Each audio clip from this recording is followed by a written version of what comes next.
terms we use in our user interface content considerably affect our customers' experience with the software. To ensure a good user experience, it is essential that the user interface text is comprehended by a diverse audience with different language abilities.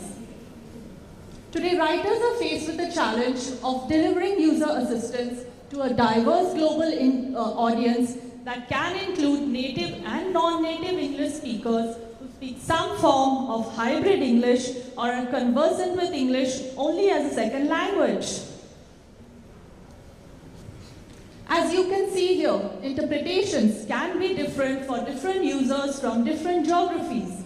Anyone who writes user assistance is responsible for creating content that is easily and clearly understood by everyone. The question to ask here is, am I clear to all? Yes, you will be if you use global English to ensure that your terminology, language, style, and tone are correctly interpreted and effectively localized. To explain this concept, let's say we have here some diverse user groups that consume some very regional ice cream flavors. Now, if I am an ice cream vendor that needs to cater to all these groups, I need to provide a flavor that's commonly acceptable to all. In that case, I would choose a plain vanilla flavor with no regional influences. And similarly, the concept of global English also means using plain vanilla English. By following a few fundamental global English guidelines, you can ensure that your content is so unambiguous that non-native speakers can easily understand and human and machine translators can effectively localize. As skilled writers, you can substantially improve the content usability by improving its clarity, accuracy, and interpretability.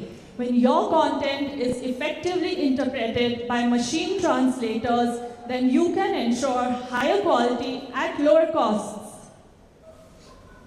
You can periodically improve your content usability by following the Global English Style Guide by John Cole. And today I will share 8 basic guidelines from here that you can use for global content creation. The first, use short and unambiguous sentences. Brevity and clarity are always the goals, but clarity takes priority. In messages and instructional text, always try to use complete sentences. I have an example here. Standardize your terminology and phrasing. As you can see in this example, these are 2 inconsistent messages that are displayed for 2 different modules that use the same feature component. Now you must use the same term to describe the same concept throughout your product and product suite. Check for spellings, capitalization, and parts of speech errors. Use standard spellings, proper capitalization, and also use nouns as nouns, verbs as verbs, and so on. A couple of examples here. Revise long noun clusters. A noun cluster is a set of 3 or more nouns and modifiers, and these can be confusing and difficult to interpret. As you can see here, the user is not clear whether the knowledge base is new or the location is new.